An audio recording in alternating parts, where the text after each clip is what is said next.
welcome to my channel Learn Along Vinod. As we have started a series on public administration, today we will discuss approaches to the study of public administration. Okay, part 6.1. बहुत समय के बाद को video डाल रहा हूँ, कुछ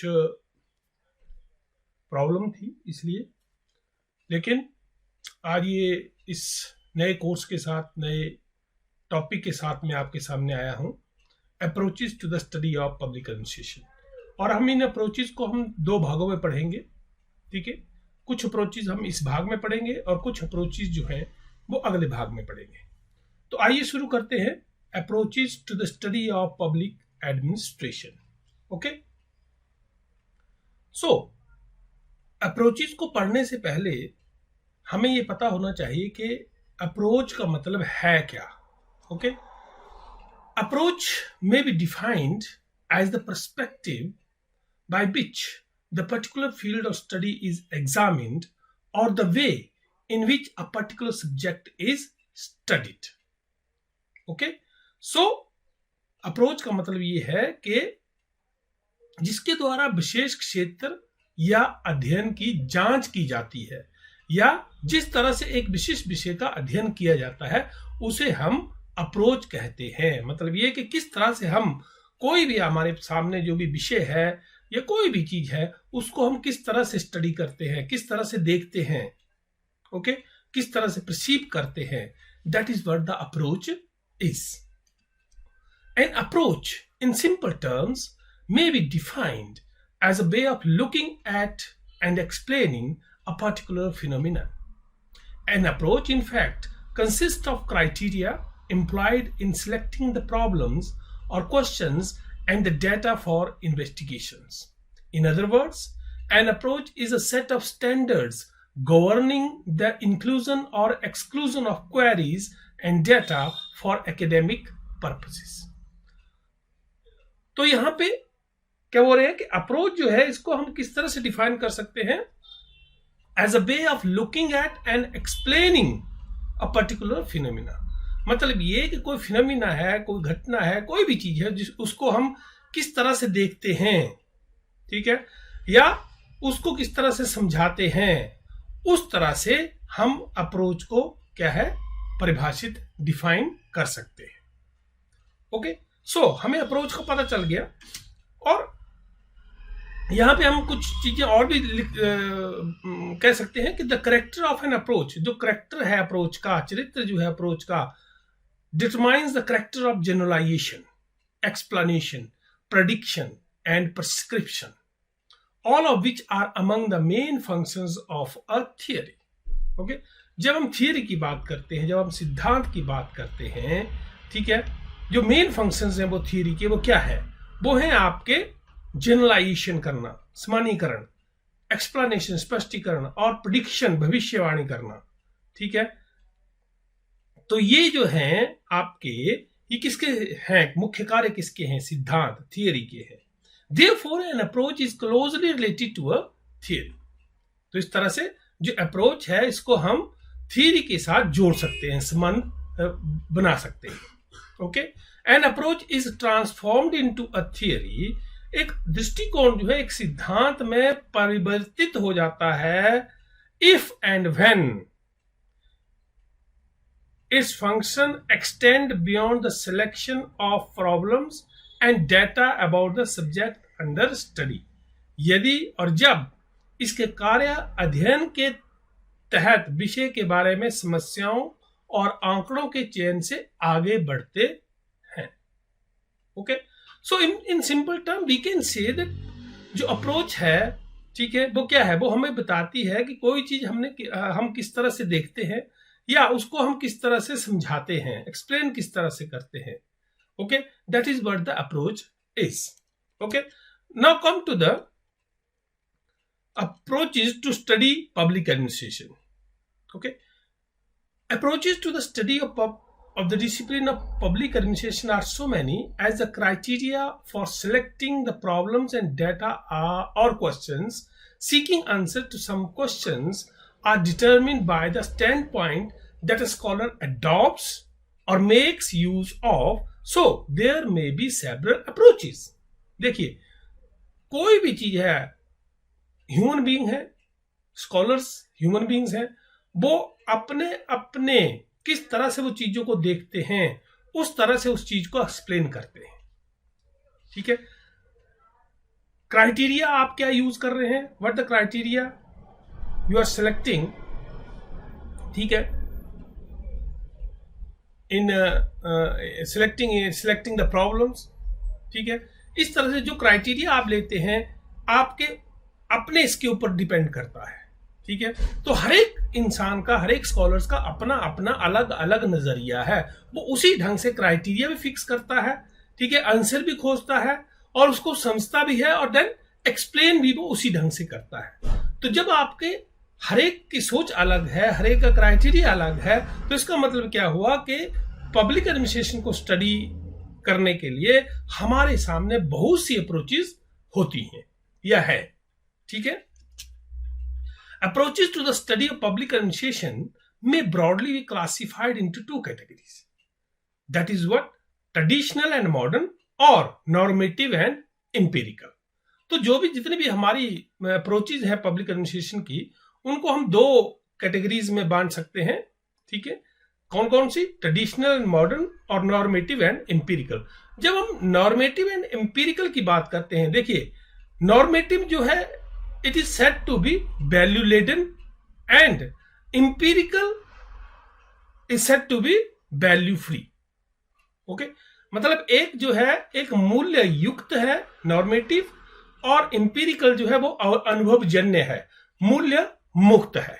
मतलब ये जब हम एम्पिरिकल अप्रोचेस की बात करते हैं तो वो कैसे, वो अनुभव पर आधारित होती है, लेकिन जब हम नॉर्मेटिव की बात करते हैं तो वो मूल्य युक्त होती है। ठीक है, the traditional approaches have a historical, descriptive and prescriptive character, while modern approaches are marked by empirical investigation of the relevant data. जो ट्रेडिशनल अप्रोच है वो हिस्टोरिकल की बात कर लो आप, डिस्क्रिप्शन हो गई इसकी आपकी, प्रिस्क्रिप्टिव हो गई आपकी, इस तरह के करेक्टर की है। लेकिन जब हम मॉडर्न अप्रोचेस की बात करते हैं वो बेस्ड हैं किसके ऊपर? एम्पिरिकल इन्वेस्टिगेशंस पर। Okay, now come to the first approach, that is philosophical approach to the study of public administration. देखिए ये सबसे पुरानी अप्रोच है फिलोसॉफिकल अप्रोच, और जब हम फिलोसफी ऑफ पब्लिक एडमिनिस्ट्रेशन की बात करते हैं तो इसका मतलब ये है, is meant that scheme of classification and analysis which looks at the values of the administrative structures and the values and expectations of the individuals or society it out to serve. मतलब ये कि जो administrative structures हैं उनके values, और दूसरी तरफ जो वैल्यूज इंडिविजुअल्स के हैं या सोसाइटी के हैं और उनकी जो एक्सपेक्टेशंस हैं, ठीक है, उनकी क्लासिफिकेशन और एनालिसिस से करता है। The philosophical approach is perhaps the oldest approach to public administration as of all other social sciences. The philosophical approach takes within its preview all aspects of administrative activities. Its goal is to find out and enunciate the principles or ideals underlying these activities. This approach is found in John Locke's treatise on civil government, Plato's Republic, Hobbes' Leviathan. Okay? तो philosophical approach क्या कहती है? Philosophical approach जो है वो जितने भी aspects हैं एडमिनिस्ट्रेटिव एक्टिविटीज को, उसको ध्यान में रखती है, उसको अपने, उसका मेन पॉइंट वो है कि सभी एस्पेक्ट्स को देखती है। It previews all the aspects.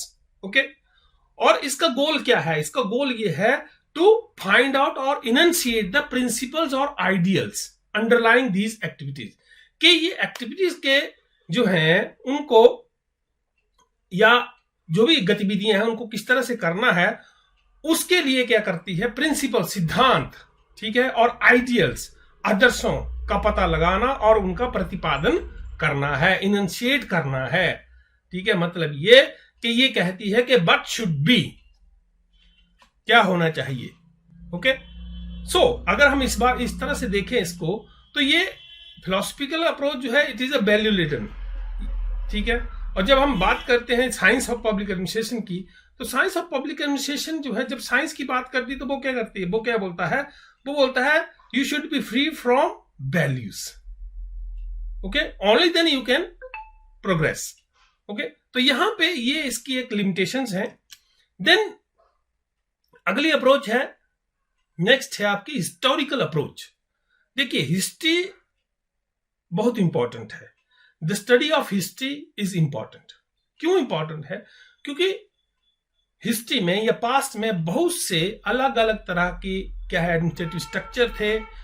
अगर हम अपने भारत की बात करें तो अलग अलग तरह के स्ट्रक्चर्स थे, ठीक है, जिसको हम कह सकते हैं कि जी एक दौर था जब क्या बोलते हैं कौटिल्य के समय में, ठीक है, मौर्यन एडमिनिस्ट्रेशन अलग था। फिर उसके बाद कुछ जैसे मुगल पीरियड था, ठीक है, फिर आपका ब्रिटिश पीरियड था। इस तरह से अलग अलग सिस्टम्स थे, उनकी स्टडी करना बहुत इंपॉर्टेंट हो जाता है। और उनकी स्टडी कैसे होगी, उनकी स्टडी होगी जब हम हिस्ट्री को पढ़ेंगे, हिस्ट्री को जानेंगे, ठीक है।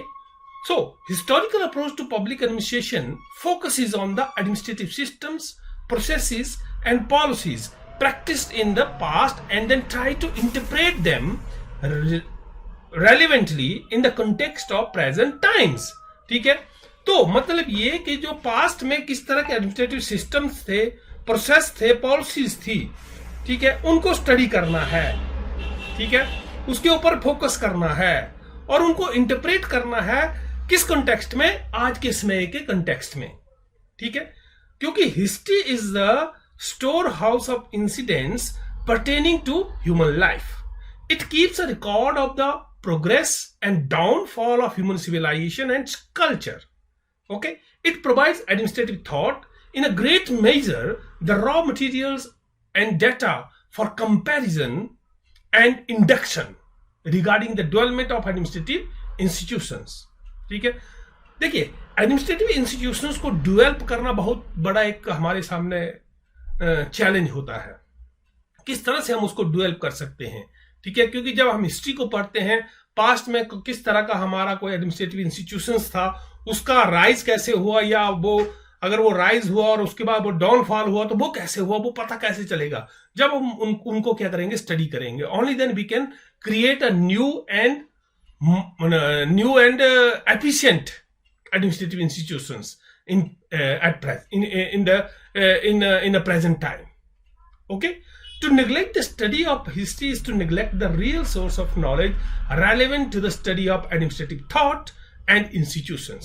देखिए जब हम एडमिनिस्ट्रेटिव थॉट्स को इग्नोर करेंगे, और एडमिनिस्ट्रेटिव थॉट्स आप चाहे हॉब्स ले लो, आप रिपब्लिक ले लो आप, ठीक है, इसी तरह कौटिल्य का अर्थशास्त्र ले लो आप, अगर हम उन चीजों को स्टडी नहीं करेंगे, ठीक है, और हम उसे निग्लेक्ट करेंगे, ठीक है, तो क्या होगा, हम एक इसका मतलब ये है कि हम पास्ट से कुछ सीखेंगे नहीं, और जब हम पास्ट से कुछ सीखते नहीं हैं तो आगे गलतियां करते हैं, ठीक है। तो इसलिए हिस्टोरिकल अप्रोच जो है वो बहुत इंपॉर्टेंट है, okay.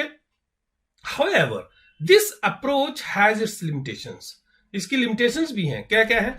Lord Bryce points out that historical parallels are generally interesting and sometimes illuminating but are always misleading. ठीक है, वो कहते हैं कि जो ऐतिहासिक, लॉर्ड ब्राइस बताते हैं कि ऐतिहासिक समानताएं आमतौर पर दिलचस्प और कभी कभी रोशन करने वाली होती हैं, लेकिन हमेशा भ्रामक होती हैं। इसी तरह अकॉर्डिंग टू सिजविक वो क्या बोलते हैं, the historical investigator is exposed to emotional influences. It only tells us what the administrative institutions have been. It does not give valuable suggestions to meet the demands of the present and the future. क्या कहता है सदबिक कि ऐतिहासिक अन्वेषक जो है भावनात्मक प्रभावों से अवगत होते हैं, यह केवल हमें बताता है कि प्रशासनिक संस्थान क्या कर रहे हैं, या वर्तमान और भविष्य की मांगों को पूरा करने के लिए मूल्यवान सुझाव नहीं देते हैं। तो देखिए जब हम कई बार क्या होता है ना कि हम बोलते हैं कि हिस्ट्री में कुछ गलत लिखा गया है, वो होता क्यों है, क्योंकि कुछ एक स्कॉलर्स जो है वो क्या है, वो इमोशनली जुड़े होते हैं, और जब इमोशन की बात आती है तो वो कई बार चीजों को इस तरह से लिखते हैं ताकि उस एडमिनिस्ट्रेशन को अच्छा बताया जाए, और लेकिन वो उसमें वो ये बात नहीं करते हैं कि वो आगे क्या होगा, क्या होना चाहिए, ठीक है, कैसे इसको सही ढंग से किया जाए। तो ये चीज, ये सुझाव जो हैं, ये सजेशंस जो हैं, वो वहां हमें नहीं मिलती है। Okay, then comes the next is legal approach. Okay, the legal approach throws light on the legal framework in which the public administration operates. Generally, the study of public administration is mixed up with legal processes and institutions.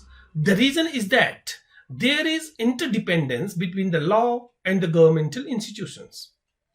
It is not possible to understand public administration without knowing the law under which the administrative system has been created.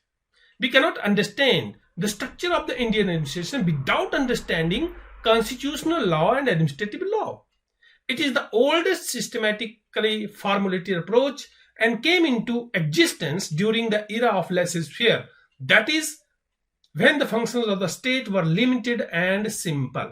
देखिए, legal approach जो है वो हमारे legal framework के ऊपर light, it throws light on the legal framework, ठीक है, जिसमें पब्लिक एडमिनिस्ट्रेशन क्या कर रहा है, काम कर रहा है। अगर हम आज भी देखें तो हमारा पब्लिक एडमिनिस्ट्रेशन क्या करता है, according to the rules and regulation, जो लीगल फ्रेमवर्क है उसके अकॉर्डिंग ही काम करता है, ठीक है।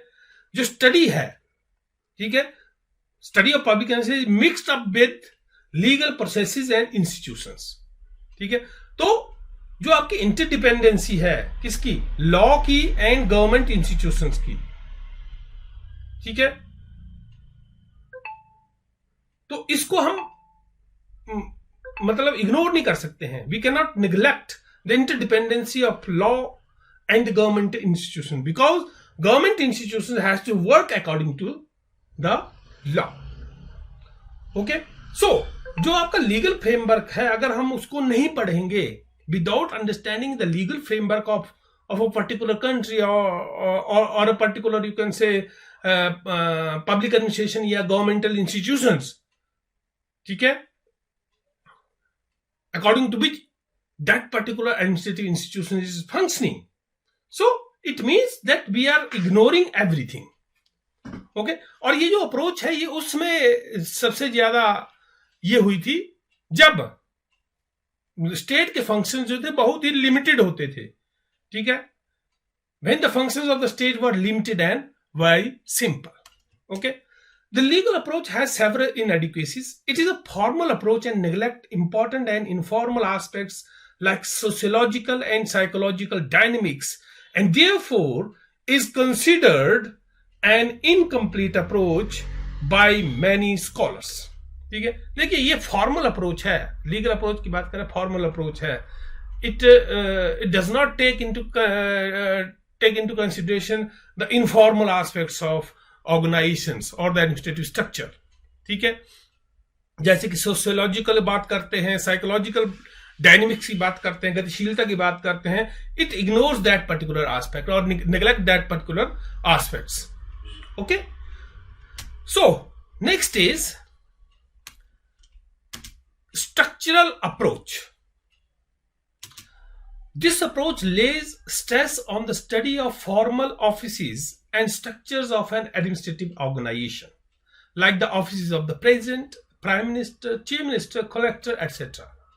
The institutional approach is also known as the name of the structural approach. The core area of this method lies in a detailed study of the structure, functioning, rules and regulations of the executive, legislatures and departments of the government. Okay, so यहां पे बात ये आती है कि जो structural approach है, जो फॉर्मल ऑफिस हैं, चाहे किसी भी तरह के ऑफिस हैं आपके, अगर आप प्रेसिडेंट की बात कर लीजिए, आप प्राइम मिनिस्टर की बात कर लीजिए, आप चीफ मिनिस्टर की, कलेक्टर की बात कर लीजिए आप, ठीक है, तो उसकी स्टडी करने की बात करता है। It less stress on that particular thing. Okay, But this approach has been criticized for being too narrow. It ignores the role of individuals who constitute and operate the formal as well as informal structure and substructures of the administrative organizations. और same अगर हम यहां भी बात करें तो जो हमारा स्ट्रक्चरल अप्रोच है वो भी क्या है, किसके ऊपर ज्यादा स्ट्रेस दे रही है? It stresses on the formal structure only, but it does not talk about the individuals, those who are constitute and those who are operating that particular formal structure. Okay, so this is a narrow approach. Okay, then come the case study approach. Okay, a case is a narration of what has actually taken place in administration, keeping in fact the context and all relevant dimensions. ठीक है, case study होता है, case होता है कि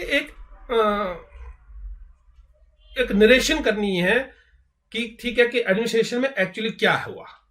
ठीक है, hence it is a method under which a particular representative case is picked up and studied thoroughly in all respect.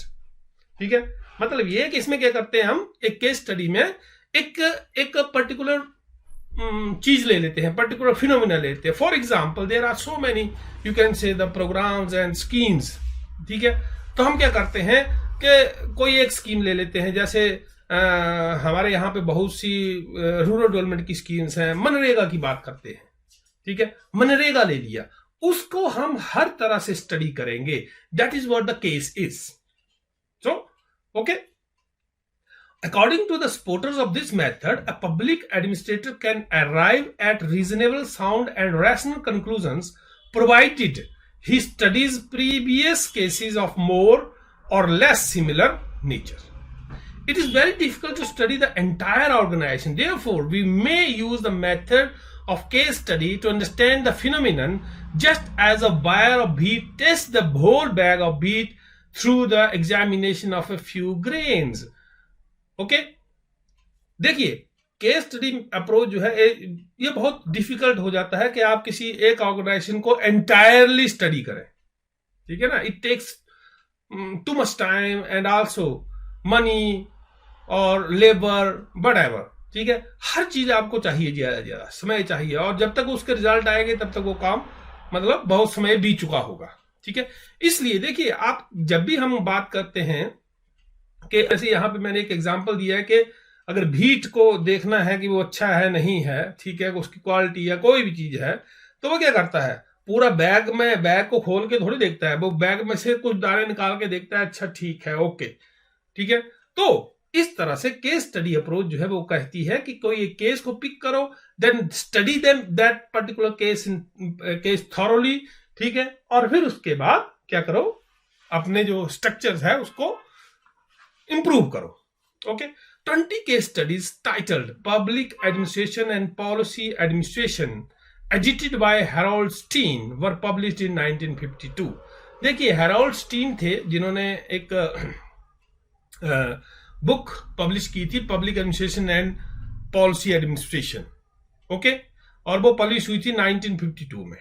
ठीक है, तो उसमें उन्होंने 20 केस स्टडीज दी थी. ठीक है, the case study approach has serious limitations. One of the limitations is that the government might not cooperate to the desired extent, and thus the administrator might arrive at conclusions on the basis of incomplete data.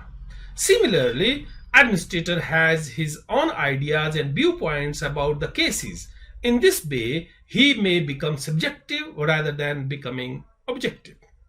अब यहां पे बात ये आती है, देखिए वैसे तो कहा जाएगा केस स्टडी अप्रोच जो है वो सही है, लेकिन यहाँ पे बहुत से सीरियस लिमिटेशंस ये हो जाती हैं कि कई बार क्या होता है कि जो ऑर्गेनाइजेशंस में हैं, लोग हैं, हो सकता है वो क्या कॉपरेट ना करें.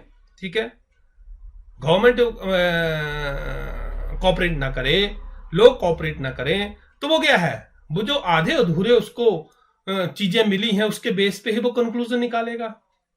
और जब वो आधे अधूरे इंफॉर्मेशन के ऊपर कंक्लूजन निकालेगा तो there is a possibility that those conclusion जो है वो सही नहीं हो सकते हैं, ठीक है। और इसी तरह से क्या होता है कि इंडिविजुअल है, मैं इंडिविजुअल हूं, मेरे भी अपने आइडियाज हैं, मेरे भी अपने व्यू पॉइंट्स हैं रिलेटेड टू पर्टिकुलर केस, और अगर मैं उसको स्टडी कर रहा हूं तो मेरे केस जो है उस चीज को इन्फ्लुएंस करेंगे। तो वहां पे क्या हो जाता है कि मैं सब्जेक्टिव हो जाता हूं, ऑब्जेक्टिव नहीं रहता, मतलब ये बायसनेस आ जाती है, ठीक है। तो ये कुछ इसकी लिमिटेशंस हैं केस स्टडी अप्रोच की। ओके, सो ये कुछ अप्रोचेज हैं आपकी पब्लिक एडमिनिस्ट्रेशन को स्टडी करने की। इसके बाद एक और अप्रोच आती है, that is structural functional approach. Okay, structural functional approach क्या है? This approach is a means of explaining what structure perform but functions in the political system. कि जो स्ट्रक्चर्स हैं, जो इतने भी स्ट्रक्चर्स हैं, वो क्या कौन से फंक्शंस जो हैं वो परफॉर्म कर रहे हैं। इट रिवॉल्व्स अराउंड टू की कंसेप्ट, स्ट्रक्चर एंड फंक्शंस, ठीक है। While functions deal with the consequences involving objectives as well as processes of the patterns of actions.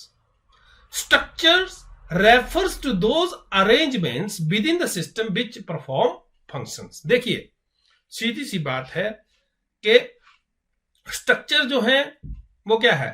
It is arrangement है जिसमें फंक्शंस जो है परफॉर्म किए जाते हैं। और फंक्शंस क्या है? It deals with the consequences, ठीक है, involving objectives. Okay, जो भी आपके functions हैं, you are performing those functions to achieve some objectives. And how you are performing those functions? Within a arrangement, and that arrangement is structure. Okay, so it is a tool of investigation and based on certain basic assumptions. The first is, कौन सी assumptions है? It takes the society as a single interconnected system, each element of which performs a specific functions. देखिए, society को एक single entity मानता है, हर एक इसमें जितने भी चीजें हैं वो सारे के सारे क्या है? इंटरकनेक्टेड हैं, और इसका हर एक एलिमेंट जो है वो परफॉर्म करता है अलग अलग या स्पेसिफिक फंक्शन, अलग अलग स्पेसिफिक फंक्शंस क्या कर रहा है? परफॉर्म कर रहा है, ठीक है। अब दूसरा है, if society is a system as a whole, it has its parts that are interrelated. और अगर सोसाइटी जो है एक सिस्टम है, ठीक है, एक सिस्टम है तो उसके कुछ पार्ट भी हैं, ठीक है। अगर हम सोसाइटी की बात करें तो सोसाइटी में बहुत से पार्ट्स आ जाते हैं, ठीक है, अलग अलग इंस्टीट्यूशंस इसमें आ जाते हैं, चाहे वो फैमिली इंस्टीट्यूशंस हो, अदर इंस्टीट्यूशंस हो, ठीक है। इस तरह से अलग अलग इंस्टीट्यूशंस आपके इसमें आ जाते हैं, मतलब पार्ट्स अलग अलग आ जाते हैं। थर्ड है, underline the whole social structure there are broad aims and principle that are observed by the members of the society. और जब हम बात करते हैं सोसाइटी की, देखिए सोसाइटी में अपने नॉर्म्स बने होते हैं, और जो भी उस सोसाइटी में रहते हैं they have to follow those norms, ठीक है। उनके अगर वो ऑब्जर्व नहीं करते हैं तो सोसाइटी उनको अपनी सोसाइटी क्या करती है? उनको बाहर निकाल देती है, ठीक है। फॉर एग्जाम्पल, अगर हम यहाँ बात करें, गांव में भी बात करें, गांव में अगर ये गांव का अपना एक सोसाइटी है, अगर कुछ परिवार या कोई परिवार जो है उस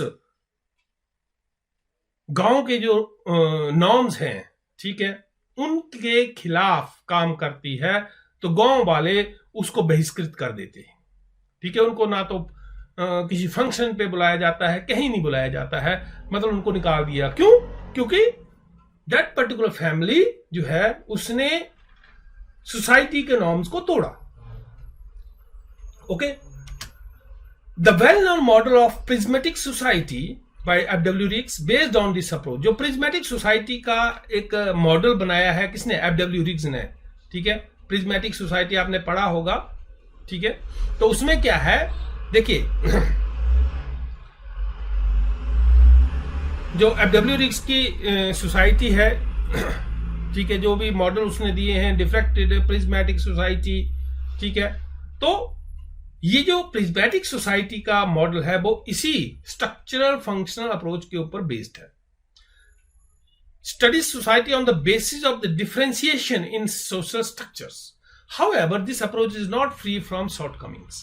the structure functional analysis tends to focus primarily static relationship rather than on dynamics.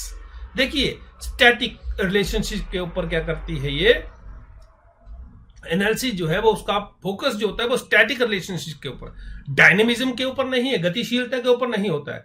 The approach is concern with the problems of systematic survival, the requirements of the stable adaptation and the operation of various functions and structures oriented toward system maintenance.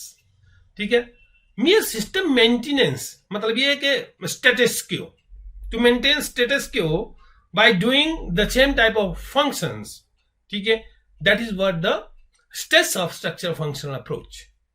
Okay, so therefore this theory is accused of being anti change. इसीलिए इसको कहा जाता है anti change. ठीक है, कि ये change को नहीं मानती है, ये स्टेटस को मेंटेन करने की बात करती है कि एक फंक्शन कर रहा है, एक society as a whole, it has various parts, those are interconnected with each other and they are performing their specific functions. Okay, so